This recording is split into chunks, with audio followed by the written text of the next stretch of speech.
Hi, and welcome to a series I like to call Chapter by Chapter. We're going to start with Warriors Into the Wild from the first arc. This is going to be a very casual um, reading series where I go chapter by chapter, or maybe 2 chapters at a time. Reading a book out loud. It's very casual. I am not intending to do any copyright infringement. I am just reading a book to my friends, and if I need to, I will take the video down. But hopefully I won't, and we can get through reading a few Warriors books. So without further ado, we're going to start Warriors Into the Wild, Prologue, and Chapter 1 today.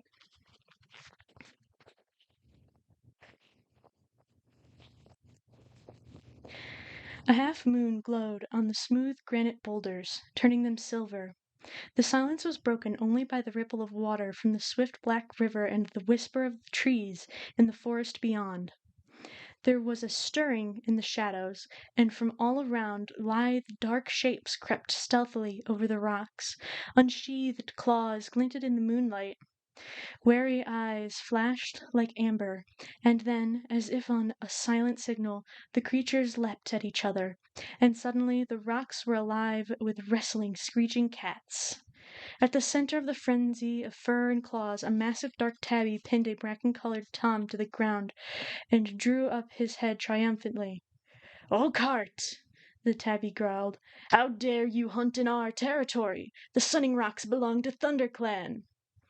"After tonight, Tiger Claw, this will be just another RiverClan hunting ground," the bracken-colored Tom spat back. A warning yowl came from the shore, shrill and anxious. "Look out! More RiverClan warriors are coming!" Tiger Claw turned to see the sleek, wet bodies sliding out of the water below the rocks. The drenched RiverClan warriors bounded silently up the shore and hurled themselves into battle without even stopping to shake the water from their fur. The dark tabby glared down at Oakheart. "You may swim like otters, but you and your warriors do not belong in this forest." He drew back his lips and showed his teeth as the cat struggled beneath him.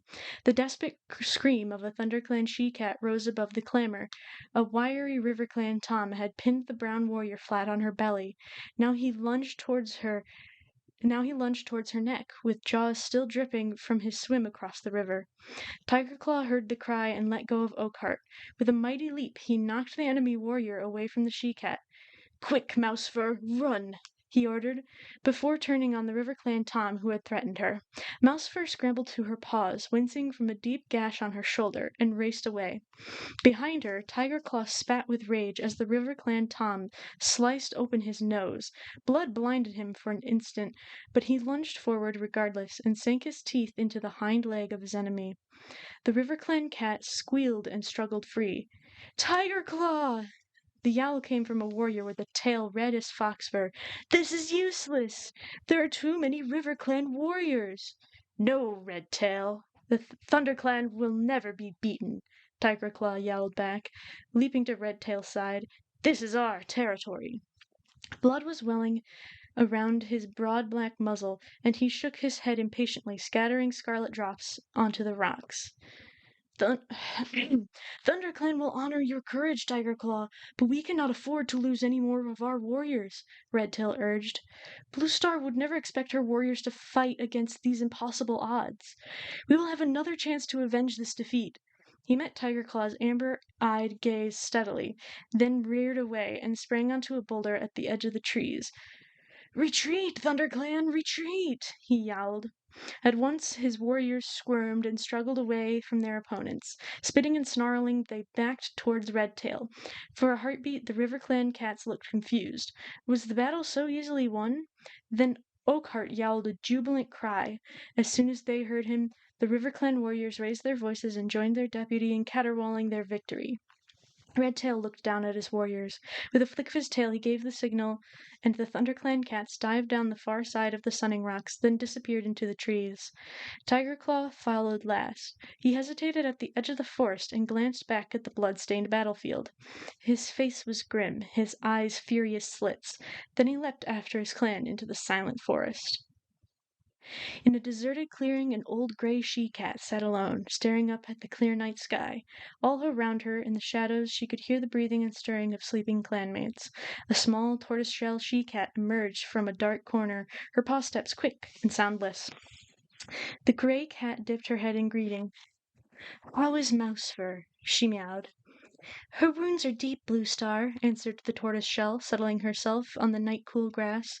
"But she is young and strong. She will heal quickly. And the others? They will all recover too." Blue Star sighed. "We are lucky not to have lost any of our warriors this time. You are gifted medicine cat, Spotted Leaf." She tilted her head again and studied the stars. "I am deeply troubled by tonight's defeat. ThunderClan has not been beaten in its own territory since I became leader," she murmured.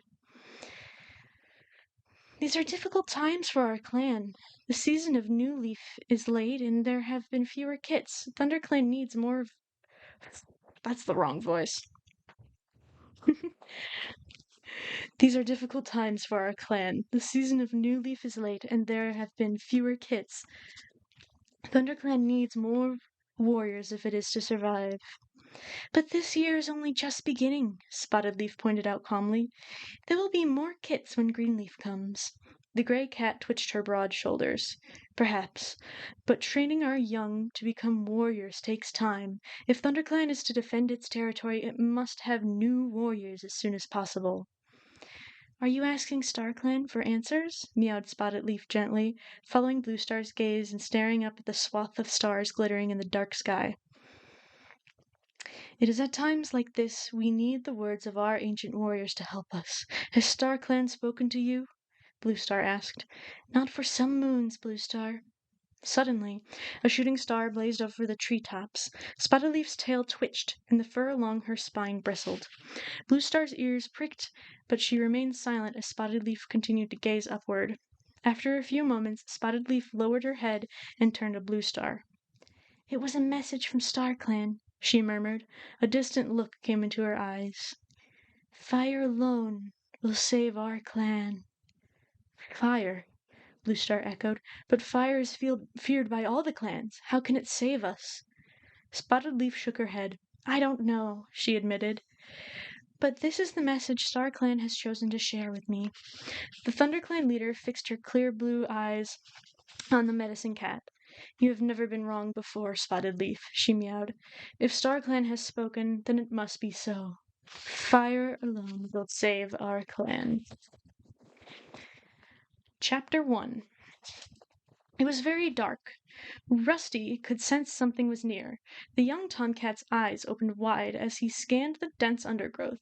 This place was unfamiliar, but the strange sense drew him onward, deeper into the shadows. His stomach growled, reminding him of his hunger. He opened his jaws slightly to let the warm smells of the forest reach the scent glands on the roof of his mouth. Musty odors of leaf mold mingled with the tempting aroma of a small furry creature. Suddenly, a flash of gray raced past him. Rusty stopped, still listening. It was hiding in the leaves, less than 2 tail lengths away. Rusty knew it was a mouse. He could feel the rapid pulsing of a tiny heart deep within his ear fur.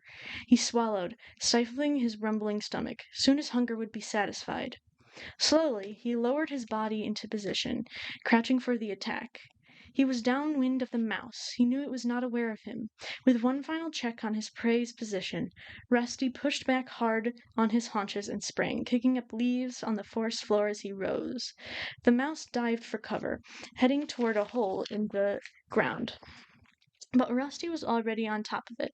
He scooped it into the air, hooking the helpless creature with his thorn-sharp claws, flinging it up in a high arc onto the leaf-covered ground. The mouse landed dazed but alive. It tried to run, but Rusty snatched it up again. He tossed the mouse once more, this time a little further away. The mouse managed to scramble a few paces before Rusty caught up with it. Suddenly, a noise roared nearby. Rusty looked around, and as he did so, the mouse was able to pull away from his claws. When Rusty turned back, he saw it dart into the darkness among the tangled roots of a tree. Angry, Rusty gave up the hunt. He spun around, his green eyes glaring, intent on searching out the noise that had cost him his kill. The sound rattled on, becoming more familiar. Rusty blinked open his eyes. The forest had disappeared. He was inside a hot and airless kitchen, curled in his bed.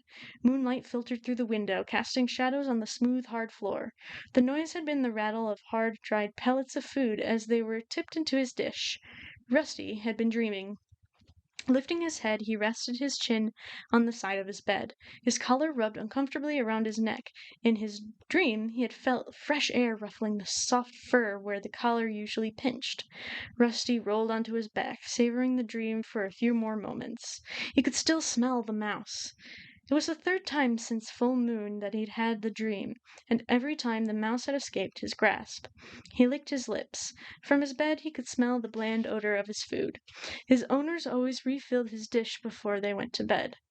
The dusty smell chased away the warm sense of his dream, but the hunger rumbled in his stomach. So Rusty stretched the sleep out of his limbs and padded across the kitchen floor to his dinner. The food felt dry and tasteless on his tongue. Rusty reluctantly swallowed one more mouthful. Then he turned away from the food dish and pushed his way out through the cat flap, hoping that the smell of the garden would bring back the feelings from his dream. Outside, the moon was bright. It was raining lightly. Rusty stalked down the tidy garden, following the starlit gravel path, feeling the stones cold and sharp beneath his paws. He made his dirt beneath a large bush with glossy green leaves and heavy purple flowers. Their sickly sweet scent cloyed the damp air around him, and he curled his lip to drive the smell out of his nostrils. Afterward, Rusty settled down on top of one of the spots on the fence that marked the limits of his garden. It was a favorite spot of his, as he could see right into the neighboring gardens, as well into the dense green forest on the other side of the garden fence. The rain had stopped. Behind him, the close-cropped lawn was bathed in moonlight. But beyond his fence, the woods were full of shadows. Rusty stretched his head forward to take a sniff of the damp air. His skin was warm and dry under his thick coat, but he could feel the weight of the raindrops that sparkled on his ginger fur. He heard his owners giving him one last call from the back door. If he went to them now, they would greet him with gentle words and caresses and welcome him into their bed, where he would curl, purring warm in the crook of a bent knee. But this time Rusty ignored his owner's voices and turned his gaze back to the forest. The crisp smell of the woods had grown fresher after the rain. Suddenly the fur on his spine prickled. Was something moving out there? Was something watching him? Rusty stared ahead, but it was impossible to see or smell anything in the dark, tree-scented air. He lifted his chin boldly, stood up, and stretched, one paw gripping each corner of the fence post as he straightened his legs and arched his back. He closed his eyes and breathed in the smell of the woods once more. It seemed to promise him something, tempting him onward into the whispering shadows. Tensing his muscles, he crouched for a moment. Then he leaped lightly down into the rough grass on the other side of the garden fence. As he landed, the bell on his collar rang through the still night air. "Where are you off to, Rusty?" mewed a familiar voice behind him. Rusty looked up. A young black and white cat was balancing ungracefully on the fence. "Hello, Smudge," Rusty replied. "You're not going into the woods, are you?" Smudge's amber eyes were huge. "Just for a look," Rusty promised, shifting uncomfortably. "You wouldn't get me in there. It's dangerous." Smudge wrinkled his black nose with distaste. "Henry said he went into the woods once." The cat lifted his head and gestured with his nose over the rows of fences towards the garden where Henry lived. "That fat old tabby never went into the woods," Rusty scoffed. "He's hardly been beyond his own garden since his trip to the vet. All he wants to do is eat and sleep." "No, really, he caught a robin there," Smudge insisted. "Well, if he did, then it was before the vet. Now he complains about birds because they disturb his dozing." "Well, anyway," Smudge went on, ignoring the scorn in Rusty's mew, "Henry told me there are all sorts of dangerous animals out there. Huge wildcats who eat live rabbits for breakfast and sharpen their claws on old bones." "I'm only going for a look around," Rusty meowed. "I won't stay long." "Well, don't say I didn't warn you," purred Smudge. The black and white cat turned and plunged off the fence back down into his own garden. Rusty sat down in the coarse grass beyond the garden fence. He gave his shoulder a nervous lick and wondered how much of Smudge's gossip was true. Suddenly, the movement of a tiny creature caught his eye. He watched it scuttle under some brambles. Instinct made him drop into a low crouch. With one slow paw after another, he drew his body forward through the undergrowth. Ears pricked, nostrils flared, eyes unblinking, he moved toward the animal. He could see it clearly now, sitting up among the barbed branches, nibbling on a large seed held between its paws. It was a mouse. Rusty rocked his haunches from side to side, preparing to leap. He held his breath in case his bell rang again. Excitement coursed through him, making his heart pound. This was even better than his dreams. Then a sudden noise of cracking twigs and crunching leaves made him jump. His bell jangled treacherously, and the mouse darted away into the thickest tangle of a bramble bush. Rusty stood very still and looked around. He could see the white tip of a red bushy tail trailing through the clump of tall ferns ahead. He smelled a strong, strange scent. Definitely a meat eater, but neither a cat or a dog. Distracted, Rusty forgot about the mouse and watched the red tail curiously. He wanted a better look. All of Rusty's senses strained ahead as he prowled forward. Then he detected another noise. It came from behind, but sounded muted and distant. He swiveled his ears backwards to hear it better. Paw steps? He wondered, but he kept his eyes fixed on the strange red fur up ahead and continued to creep onward. It was only when the faint rustling behind him became a loud and fast-approaching leaf crackle that Rusty realized he was in danger. The creature hit him like an explosion, and Rusty was thrown sideways into a clump of nettles. Twisting and yowling, he tried to throw off the attacker that had fastened itself to his back. It was gripping him with incredibly sharp claws. Rusty could feel spiked teeth pricking at his neck. He writhed and squirmed from whisker to tail, but he couldn't free himself. For a second, he felt helpless. Then he froze. Thinking fast, he flipped over onto his back. He knew instinctively how dangerous it was to expose his soft belly, but it was his only chance. He was lucky. The ploy seemed to work. He heard a huff beneath him as the breath was knocked out of his attacker. Thrashing furiously, Rusty managed to wriggle free. Without looking back, he sprinted towards his home. Behind him, a rush of pawed steps told Rusty his attacker was giving chase. Even though the pain from his scratches stung beneath its fur, Rusty decided he would rather turn and fight than let himself be jumped on again. He skidded to a stop, spun around, and faced his pursuer. It was another kitten, with a thick coat of shaggy gray fur, strong legs, and a broad face. In a heartbeat, Rusty smelled that it was a tom, and sensed the power in the sturdy shoulders underneath the soft coat. The kitten crashed into Rusty at full pelt. Taken by surprise by Rusty's turnabout, it fell into a dazed heap. The impact knocked the breath out of Rusty, and he staggered. He quickly found his footing and arched his back, puffing out his orange fur, ready to spring onto the other kitten. But his attacker simply sat up and began to lick a forepaw, all signs of aggression gone. Rusty felt strangely disappointed. Every part of him was tense, ready for battle. "Hi there, kitty pet," meowed the gray Tom cheerily. "You put up quite a fight for a tame kitty." Rusty remained on tiptoe for a second, wondering whether to attack anyway.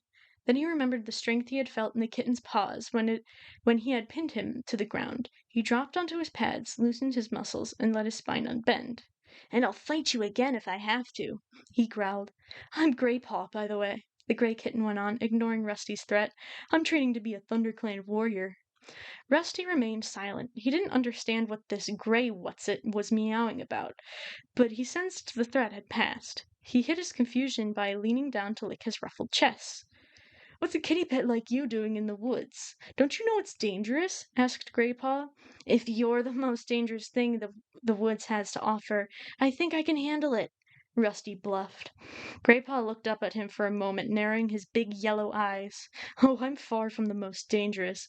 If I were even half a warrior, I'd have given an intruder like you some real wounds to think about. Rusty felt a thrill of fear at these ominous words. What did this cat mean by intruder? Anyway, meowed Graypaw, using his sharp teeth to tug a clump of grass from between his claws. I didn't think it was worth hurting you. You're obviously not from one of the other clans. Other clans? Rusty echoed, confused. Graypaw let out an impatient hiss. You must have heard of the 4 warrior clans that hunt around here. I belong to Thunder Clan. The other clans are always trying to steal prey from our territory, especially Shadow Clan. They're so fierce they would have ripped you to shreds, no questions asked. Graypaw paused to spit angrily and continued. They come to take prey that is rightfully ours. It's the job of ThunderClan warriors to keep them out of our territory. When I've finished my training, I'll be so dangerous I'll have the other clans shaking in their flea-bitten skins. They won't dare come near us then. Rusty narrowed his eyes. This must be one of the wildcats Smudge had warned him about. Living rough in the woods, hunting and fighting each other for every last scrap of food. Yet Rusty didn't feel scared. In fact, it was hard not to admire this confident kitten. So you're not a warrior yet? He asked. Why, did you think I was?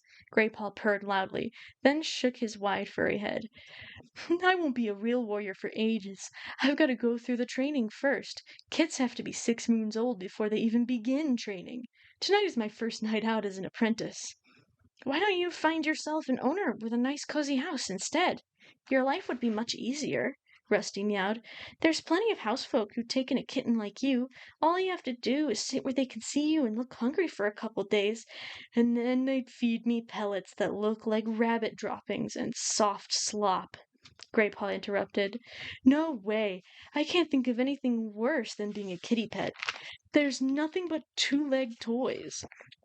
Eating stuff that doesn't look like food, making dirt in a box of gravel, sticking their noses outside only when their 2 legs allow them, that's no life. Out here it's wild, and it's free. We come and go as we please. He finished his speech with a proud spit, then meowed mischievously. Until you've tasted a fresh mouse, you haven't lived. Have you ever tasted mouse? No, Rusty admitted, a little defensively. Not yet. I guess you'll never understand, Graypaw sighed. You weren't born wild. It makes a big difference. You need to be born with warrior blood in your veins, or the feel of the wind in your whiskers. Kitties born in a 2-leg nest could never feel the same way.